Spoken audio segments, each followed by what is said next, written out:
Okay မင်္ဂလာပါကျွန်တော်တို့ serious computer နဲ့ပြန်လည်ကြိုဆိုပါရစေဟုတ်ပြီကျွန်တော်တို့ဒီခေါက်သင်မဲ့သင်ခန်းစာပါလဲဆိုရင် Python ရဲ့ logical operator ကြောင်းဒါတွေကြောင်းသွားမယ်နော် logical operator ရုပ်တိ operator ဟုတ်မလားသူ့ရဲ့ operator တွေကဘာတွေလဲဆိုတော့ logical operator ဘယ်နှမျိုးရှိလဲဆို3မျိုးရှိတယ် and or not အဲ့မှာထူးထူးခြားခြားမှတ်ရမှာ Python မှာဒီကောင်တွေကို sign box သင်္ကေတအနေနဲ့မရေးဘူးဘာတွေနဲ့ပဲရေးတယ်အင်္ဂလိပ်အခရာတွေနဲ့ပဲရေးတယ်ဟုတ်မလား keywords တွေနဲ့ရေးတယ် ANDN OR NOD နော်အတိတ်ပဲကိုကြည့်လိုက် and ဟုတ်မလားနှစ်ဟုတ်မလားအခြေသူကဘယ်လိုနေရာမှာသုံးလဲဆိုတော့ condition multiple condition ပေါ့နော်အခြေအနေပေါ့နော်အခြေအနေတွေ3-4မျိုးမှန်နေတဲ့အချိန်တစ်ခုခုမှန်တဲ့အချိန်တွေမှာအလုံးလုံးချင်တယ်ဆိုရင်ကျွန်တော်တို့ဘာလို့သုံးလို့ရတယ်โอเคမလားဒါနဲ့ပုံမှန်လက်တွေ့ကုတ်တွေထဲမှာပို့နားလဲသွားတယ်နမူနာလေးနဲ့ပြောရမှာတော့ A tempo true ထားလိုက် B tempo false ထားလိုက် A က true B က false ဆိုရင်သူ A and B ဆိုသူဘာထွက်မလဲဆိုရင်ဒီဘက်က true ဒီဘက်က false တစ်ခုခုမှားနေတာဖြစ်တဲ့တော့သူဘာပဲထွက်မှာ false ပဲထွက်မှာအဲ့ရဲ့အသေးပဲတော့နှစ်ခုလုံးဘာဖြစ်နေမှာတော့မှန်နေမှသူအလုံးလုံးဟုတ်မလား or ရဲ့အဓိပ္ပာယ်ကကြအဲ့လိုမဟုတ် A or B တခုမှန်နေခဲ့သည်ရှိရောပေးထားတဲ့အချက်လက်တွေကတခုခုမှန်ရင်သူဒီအလုံးလုံးသွားမှာโอเคမလား no ကတော့ကျွန်တော်တို့ not equal မညီဘူးလားဟုတ်မလား not true မမှန်ဘူးလားမှန်တယ်အဲ့လိုပြန်လှည့်ခြင်းတဲ့နေရာတွေမှာသုံးတယ်ဟုတ်မလားသုံးတဲ့နေရာတွေတော့အများကြီးရှိโอเคကျွန်တော်တို့လောလောဆယ်အခြေခံနမူနာလေးရင်ဆုံးကြည့်အောင်ဗျာ truth or false လေးပဲနည်းနည်းတိုက်ကြည့်လိုက်မယ်နော်C equal to ကျွန်တော်တို့မှာ variable နဲ့အသစ်ပေးလိုက်မယ်နော် C equal to true true ဟုတ်နော် D equal to false FANC false ဟုတ်နော် D equal to false ဒီနောက်မှာတော့ print နဲ့ပဲထုတ်လိုက်မယ်ဘာတွေထွက်လဲနော်ဟုတ်နော် truth and false true truth and false FANC false ဟုတ်နော် truth နဲ့ false တခုခုမှားနေအောင်သူဒီပါတော့ and သုံးထားတာဖြစ်တဲ့တော့ဘာဖြစ်မလို့ false ထွက်လိမ့်မယ်အဲ့ဒါပဲဗျာနော်အဲ့ဒါကိုဘယ်လိုနိုင်မလဲဆိုရင် C and D ဟုတ်ပါနော် C and D ဟိုနောက်တစ်ခု PRIND print sorry ဒီပြတဲ့ဘာဖြစ်လို့ keyboard ဟုတ်ပြီနောက်တစ်ခု TRU true တူတူပဲနော် truth or false ဟော FAN truth or false ကြဘာထွက်မလဲဆိုရင် true ထွက်မယ်ဘာဖြစ်လို့လဲ or သုံးထားလို့လေ C or D ဟော C နဲ့ D ဒီတခုခုမှန်ရောသူဒီအလုံးလုံးပဲ PRIND print ဒီမှာကြတခုဆိုရရင် PRIND print not true TRU true ဟုတ်နော် not true ဆိုရင်ဘာတန်မိုးထည့်မလဲ C တန်မိုးထည့်မလား not C ဟုတ်နော် not C ဆိုတာထွက်မယ်ဘာဖြစ် not C စီ not true ဒီ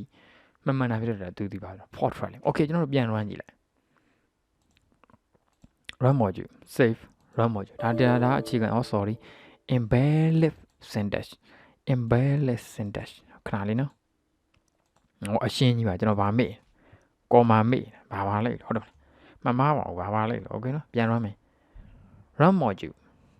okay ကြည့်လိုက်အမှန်နော် true and false တခုခုမှားတာဖြစ်တဲ့တော့ false ထွက်တယ်ဘာဖြစ်လို့လဲ and operator ကို and ဆိုတဲ့ logical operator တော့ or တခုခုမှန်တာနဲ့သူအကုန်မှန်တယ်တွေ့လား true ဘာဖြစ်လို့လဲ or ဆိုတဲ့ logical operator ဆို not true ဆိုတော့ false ထွက်တယ်ကဲဒါရိုးရိုးဖြေပဲကဲဒီညမှာကျွန်တော်နည်းနည်းလေးပုံမှန် real မှာသုံးတဲ့ပုံစံလေးကျွန်တော်တစ်ချက်ပြအဲ့ဒါဘာလဲဆိုတော့ဒီ program ကျွန်တော်တန်းပြီးတော့ print နေ run ပြီးတော့ဒီမှာဆိုဒါ statement တွေပဲဟုတ်တယ်နော်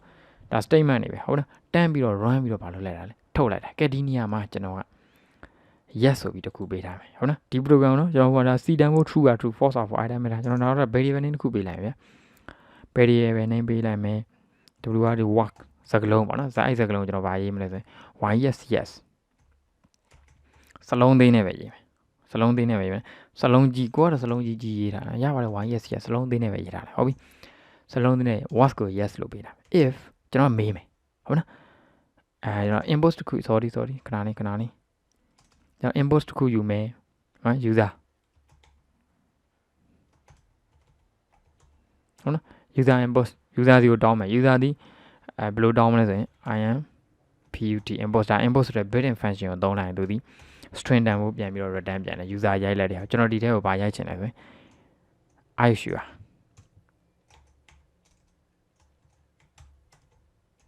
are you မသိကြလား to view ဒီ code တွေကြည့်ချင်တာမသိကြလားဆိုကျွန်တော်ဗာလုပ်လိုက်မယ်မေးလိုက်မယ်မေးပြီးမှကျွန်တော်ဗာလုပ်မယ်ဒီ program တွေကိုဖွင့်ပေးမယ်ဒါတော့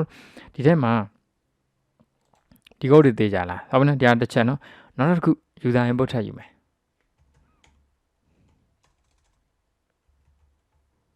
ဒါ variable name နည်းနည်းရှည်သွားတယ်မကောင်းနော် user in 2လို့ပဲပေးလိုက်တော့မယ်ကျွန်တော်ရတာပြင်တော့ဒါမှတွက်လိုက်တော့မယ် imput import import ဆိုတဲ့ built-in function ကိုကျွန်တော်မပြောရသေးဘူး put import ရဲ့ built-in function ဒီ user ရိုက်လိုက်တဲ့ဟာကိုသူဒီmemory မှာတင်ပြီးပြန်ပေးတယ် okay မလားကြည့်မယ်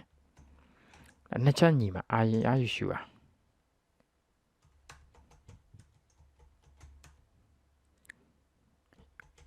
you has ဟုတ်ပြီတိုင်းမင်းမကြည့်ကျင်ရောရှိလားကြည့်ကျင်တာရောသိကြလားဟုတ်ပြီနော် are you sure you want to view ပါနော်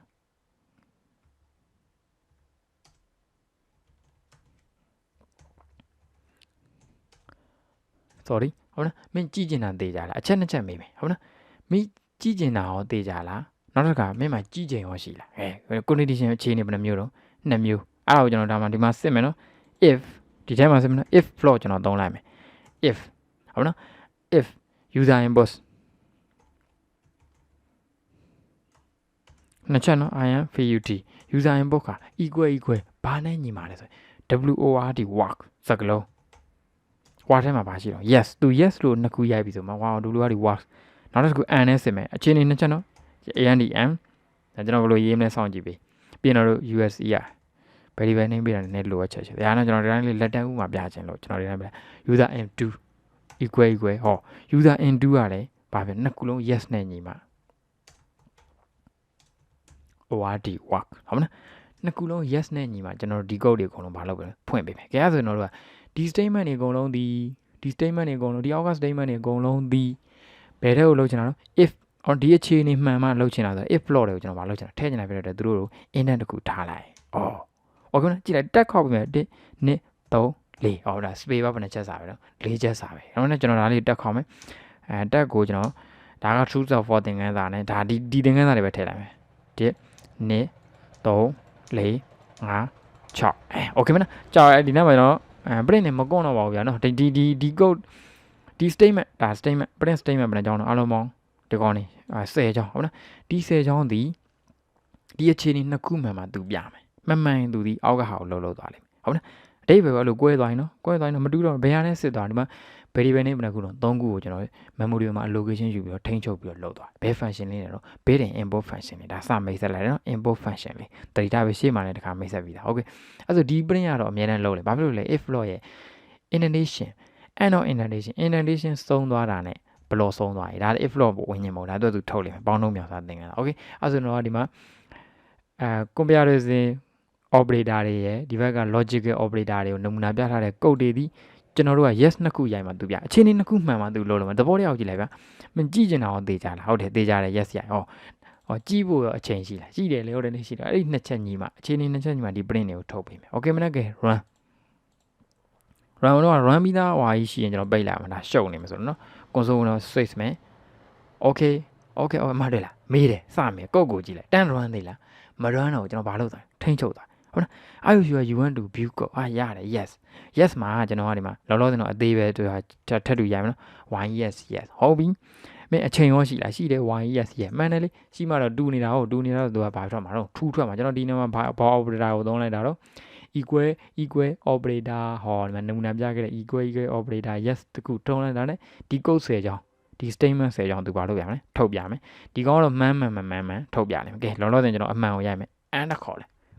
အကုန်ပြတယ်โอเคကြပြန် run ကြည့်မယ်မှားပြီးတော့ရိုက်ကြည့်အခြေအနေတစ်ခုကိုကျွန်တော်မှားရိုက်ကြည့်မယ် run module ဟုတ်ပြီခဏနေတော့ဖဲကြည့်မယ်ဟုတ်ပြီကြည့်မယ်ဒီအောက်ချိန်မှာနော်မြင်ရနော်ဟုတ်ပြီဒီနေ့မှာကျွန်တော်ဒါကတော့ yes အခြေအနေတစ်ခုတော့အမှန်ရိုက်လဲno ကြိုက်တာရိုက်လဲ no မဟုတ်ပါရဲ့ကြိုက်တာကောက်ရိုက်လဲအခြေအနေမှားတော့ဟိုခုနကုတ်လေးပြသေးလားမပြတော့ဘာဖြစ်လို့လဲကျွန်တော်တို့အခြေအနေနှစ်ခုလုံးမမှန်ဘူးလေတစ်ခုပဲမှန်တာနှစ်ခုလုံးမမှန်ဘူးဒါဒီပြင်ကျွန်တော်တို့ကဘာရဲ့စွမ်းဆောင်ရည်လဲ logical operator တွေရဲ့စွမ်းဆောင်ရည်ဟုတ်ကဲ့ကျွန်တော်ဘာကိုထိန်းချုပ်လိုက်တော့ဒီမှာ variable name တွေပေးပြီးတော့ program ကိုထိန်းချုပ်လိုက်ပြီဒါတွေဒီပြင်ကျွန်တော်တို့ control flow statement ဆိုပြီးတော့ programming language မှာခေါ်တယ် okay ဆိုတော့ဒါ and ကိုသုံးလိုက်တာဟုတ်ပြီ and သုံးလိုက်ပြီးတော့ကျွန်တော်ဒီ yes နှစ်ခုလုံးဖြစ်မှာဘာလို့မလဲအလုံးလုံးမယ်သုံးမယ်ဆိုရင်ခုနအခြေအနေမှာလုံးလို့ဘာဖြစ်လို့တခုမှန်ရောသူအလုံးလုံးမယ်ကြည့်ကျင်စိတ်တော့ရှိတယ်အချိန်မရှိဘူးရတယ်ပြပေးလိုက်ကြည့်ကျင်သိမရှိဘူးအချိန်နေရှိတယ်အမင်းအချိန်နေဘိုးနေရပဲကြည့်လိုက်အဲ့ဒီတိတ်ပဲခုနပြန်စေးလိုက်မယ်ပြန်စေးပြီးတော့ပြန် run ကျွန်တော် console window မပိတ်တော့အောင် also ကနေပဲ run လိုက်တော့အော်သင်္ကေတဖြစ်တာဖြစ်တဲ့အတွက်ခုနလို yes ရိုက်မယ် ဒီကောင်မှားရိုက်လိုက်မယ်ဝိုင်းကြီးဘာညာရိုက်လဲနောက်ကဟာဝိုင်းကြီး yes ရိုက်လဲဟောပြတယ်တွေ့တယ်မလားကုတ်ဆယ်ကြောင်မပြဘူးလားမပြဘူးလားပြတယ်ဘာဖြစ်လို့လဲအခြေအနေတစ်ခုဘာဖြစ်နေလို့လဲမှန်နေလို့โอเคအဲ့ဒါဘာရဲ့ဆွမ်းဆောင်ရနော်အော်ရဲ့ဆွမ်းဆောင် north တော့ကျွန်တော်မပြ north ကတော့ကျွန်တော်တို့တစ်ခုခုနဲ့ညှိလိုက်တာနဲ့သူပြောင်းပြန်ဖြစ်သွားမယ် not true ဆို for not for ဆိုရင် true ဒါပဲ not သုံးနေဟာတော့ကျွန်တော် program နမူနာ application တွေရေးတဲ့ချိန်မှာသုံးပြလိုက်မယ်โอเคနော်အဲ့ဒါကျွန်တော်တို့ဒီ logical operator ကိုနားလည်မယ်နော်ဒါကကျွန်တော်တို့နမူနာလက်တန်းပြလိုက်တာဗျအားကြောင့်ဒီ variable name ပေးတဲ့နေရာတွေမှာအစင်းသင်းဖြစ်လို့နည်းနည်းအားနေကြရှိမယ် user input ဆိုပြီး call လုပ်လိုက်တယ်တကယ်ဆိုလှလှပပလေးပေးရမှာပေါ့ဘာညာပေါ့ဗျာနည်းနည်းလေးတင်းတော်တဲ့နေရာလေးပေးလို့ရနော်ဒါကြိုက်တဲ့နေရာပေးလို့ရတယ်ဆိုတာမှတ်ထားမယ်နောက်တစ်ခုမှကျွန်တော်တို့နမူနာဒါဒီသင်ခန်းစာသင်တိုင်းကျွန်တော်ပေးနေကြနမူနာလေးရှိတယ်ဗျာအဲ့ဒါဘာလဲဆိုရင်လူတိုင်းကျွန်တော်တို့ ADN ထုတ်ဘူးတယ်မလား ADN set ရဲ့နောက်ကွယ်ရ algorithm နောက်ကွယ်ရကုတ်ကိုနည်းနည်းမှန်းကြည့်လိုက်ဘယ်ချင်းဒီမှာထုတ်မလဲကျွန်တော်တို့ ADN ကတ်တော့ရှိတယ်ကတ်နဲ့ချိန်ထားတဲ့အကောင့်ထဲမှာလည်းပထမတစ်ချက် condition ဘာရှိနေရမလဲပတ်စံရှိနေရမယ်ပတ်စံတော့မှရိုးရိုးမဟုတ်ဘူး9000အနည်းဆုံးရှိနေရမယ်9000မှထုတ်လို့9000တော့မှ9000အတိထုတ်လို့မရဘူးအဲ့ဒီမှာ6000လောက်ရှိမှ9000ထုတ်လို့ရโอเคမနော်အဲ့ဒီချိန်နေတယ်ကဲလောလောဆယ်ထင်ရှားတဲ့ချိန်နေပြောလားပတ်စံ9000ထက်ပို့ပြီးတော့ရှိနေရမယ်ဟုတ်နော်နောက်တစ်ခု internet line ကလည်းကောင်းနေရမယ် ADN နဲ့ internet နဲ့သွားတာဟုတ်နောက်တစ်ခုအဲ့ set ကြီးထဲမှာလည်းဘာဖြစ်နေရမလို့ငွေရှိနေရဟော condition တွေက3ခုလုံးမှန်မှာကျွန်တော်တို့ထုတ်တဲ့ကြောင်ပြောင်းဆိုငွေလေးကပြောင်းဆိုကြည့်ပြီးတော့ထွက်လာမဲ့ statement လေးငွေထွက်လာတဲ့လုံဆောင်ခြင်းတွေသူအောင်မြင်အကယ်၍များကတ်ထဲမှာပတ်သက်မရှိခြင်းတော့၎င်းဟောအခြေအနေတစ်ချက်မှားသွားပြီဟုတ်နော်ဒီနေရာမှာတော့အဲ့လို3ခုလုံးမှန်မဲ့ကိစ္စဆိုအဲ့လို ADN ရဲ့နေရာမှာဆိုကျွန်တော်တို့မျက်စိတွေတွေ့ကြည့်လိုက်ဒီ if statement သုံးထားခဲ့သည်ရှိတော့သူဒီ logical operator မှာဘာကိုသုံးရမလို့ and ကိုသုံးရမယ်သူဘာနဲ့ရေး C sharp နဲ့ရေး C sharp ရဲ့ and ကိုသုံးโอเคမလား